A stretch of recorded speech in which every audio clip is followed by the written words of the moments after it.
Okay. Now here 2, 3, 4, 5, 6. So there are 5 programs to be written. Okay. Question 2, write 2 programs to implement the following. One program should be using iteration, another program should be using recursion. Recall that a word is just a string of letters. That is, it doesn't have to be meaningful, and letters can be repeated. Write a program, words list. It takes n and it takes letters, takes as input an integer greater than or equal to 1. So n is greater or equals 1. And a list of letters, it's a list of letters. And returns a list of words of length n. For example, words list 2ab. So I want words of length 2, all the words of length 2. So I should get a list of words AA, AB, BA, BB.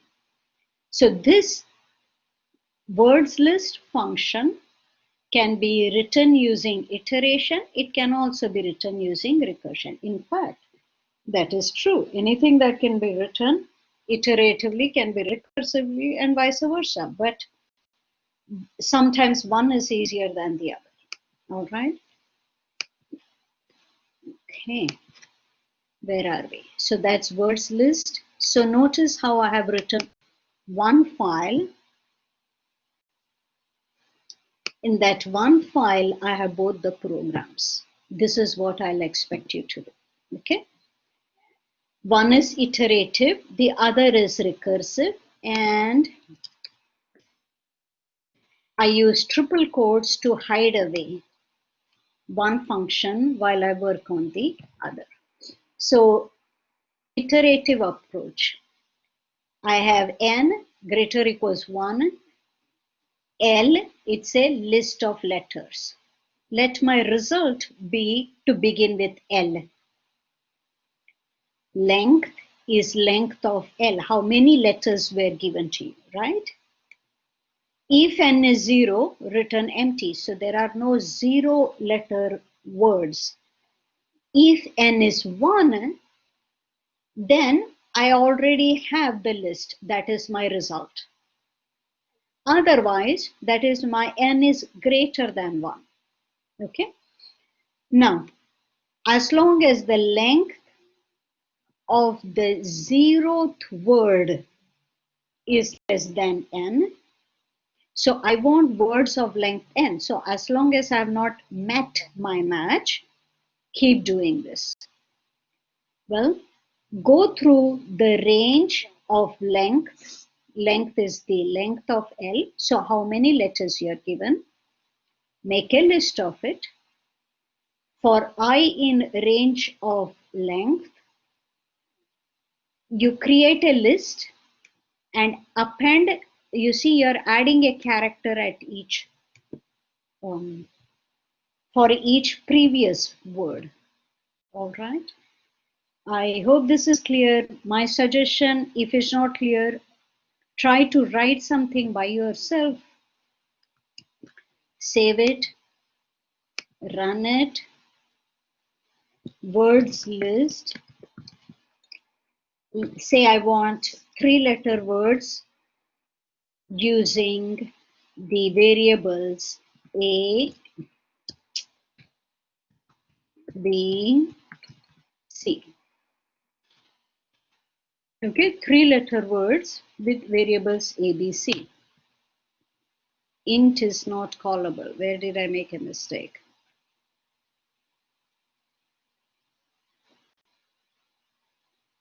Result 0.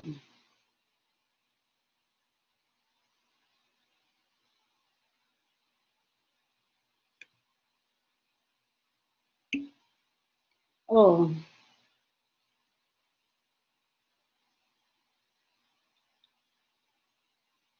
it should be len.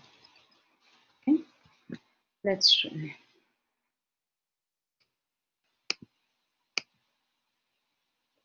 Okay.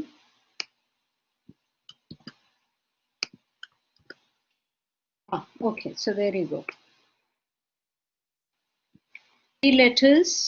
three-letter words, you will notice nothing is repeating.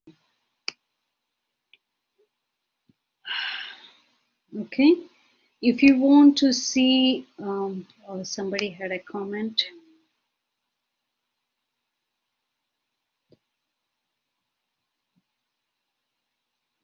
The three or not?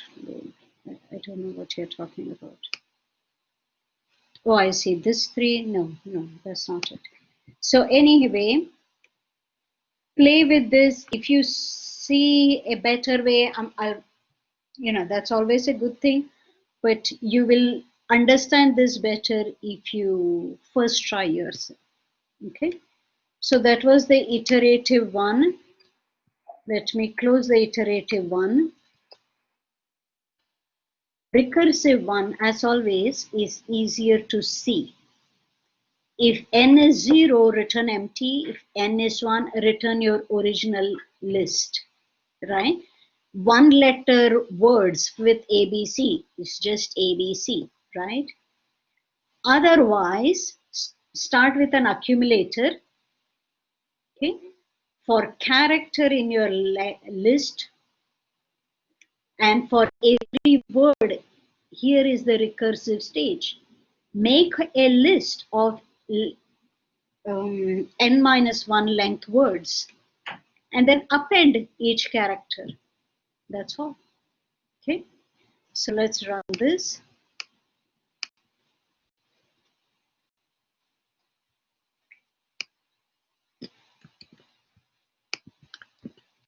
The same. Okay. So notice recursive is easier to read and write and even understand, but iteration is actually faster. Okay. So I hope this is clear to you. Okay. Something like this you should be able to do on your own. Okay. You will be asked to write a code which is both recursive and in both recursion and iteration. Okay. And submit both codes. Now, next one, define a class named book. Each instance of this class must have a title, an author, number of pages, and cost as its instance variables. And the methods get title, get author, get number of pages, get cost. Okay, so these are the accessors, getters or accessors. Further, define corresponding setters. Setters are mutators, you can imagine. Define a method openPage which returns a random page number from the book object. Moreover, define a child of the book class named antique book class. Here the cost is 125% of the original cost. Okay, so antiques are more expensive, say, so you are going to charge higher. Okay, so that's your child class. So the cost is going to be, where am I? So the cost is going to be overridden for the child. Draw a UML diagram and then implement it. So here, that's not my UML. Where is my UML? Didn't I download UML? Ah, there you go. So there is my UML. So you have a book. They have not said whether my instance variables are public or private or protected. Look, I am going to have a child class. So it is, you should not have any public instances. Public one, you should not have any private instances, variables, that is. Private attributes do not get inherited. Protected do and public do. So to be on the safe side, I've kept them all public attributes, that is no minuses, right? So title, author, number of pages, cost, getters, setters, and an additional open page. A child antique book.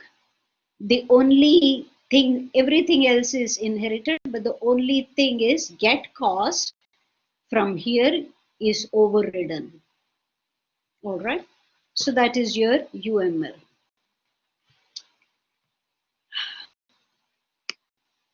I should be more careful though. The thing is, I should have pluses here because they are all public attributes. Okay. So make that changes. I forgot to, but make those changes. Are all plus. Okay. So now implement this class.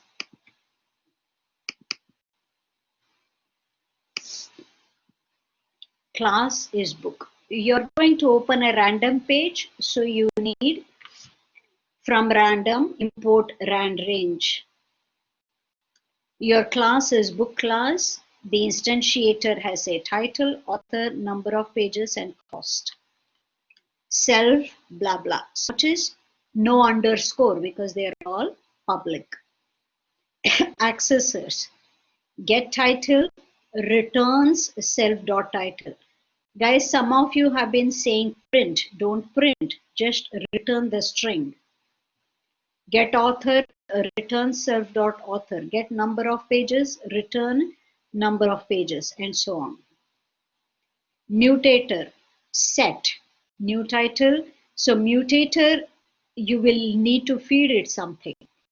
So it's changing the title.